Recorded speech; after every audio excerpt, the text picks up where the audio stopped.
எனது அருமை பிள்ளையே, கடந்த கால கெட்ட நிகழ்வுகளை என்னதான் நீ மறந்தே போனாலும், உன்னை சுற்றி இருப்பவரிடம் நீ சிரித்து பேசி மகிழ்ந்தாலும், யாரும் அறியாமல் தனிமையில் நீ ஒரு கோழியைப் போல் உன் கண்கள் கலங்கி போவதை நான் அறியாமல் எப்படி இருப்பேன்? அதை கெட்ட கனவாக நினைத்து நீதான் மறக்க முயற்சி செய்ய வேண்டும்.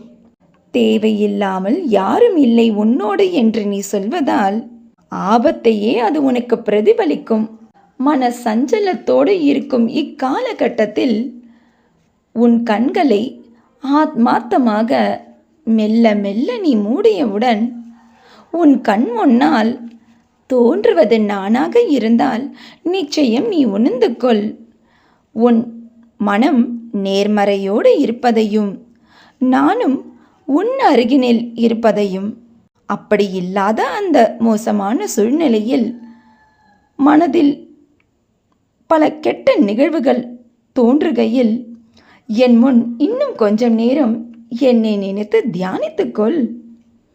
பிறகு நீ செய்ய நினைக்கும் காரியத்தை என்னிடம் ஒப்படைத்துவிட்டு அதனை தொடங்கு. நானே அதனை வெற்றிகரமாக முடித்து தருகிறேன். மனதினில் குழப்பங்களை அனுமதிக்காதே. உன் உடல் சோர்வு ஏற்பட்டால் உன்னால் உனது காரியங்களை சரிவர செய்ய இயலாது. தேவையில்லாமல் எதிர்மறை ஆற்றலை ஒருவர் உனக்கு கொடுக்கிறார் தொடர்ந்து என்றால் அவரிடம் இருந்து மீண்டும் மீண்டும் நான் உனக்கு எச்சரிக்கை விடுப்பது, தள்ளியே இரு.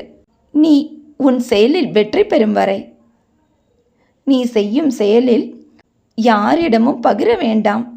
அவர்களின் தீய எண்ணங்கள் உன் செயலை முடிக்க தடைகளை ஏற்படுத்தும். இன்னும் 1 மணி நேரத்தில் உனக்கு தற்போது தேவைப்படும் மாபெரும் உதவி கிடைக்கும். ஓம் சாய்ராம் என்று ஆத்மார்த்தமாக சொல்லிக்கொண்டே இரு. உனக்கான உதவி நிச்சயம் நான் கிடைக்கச் செய்வேன்.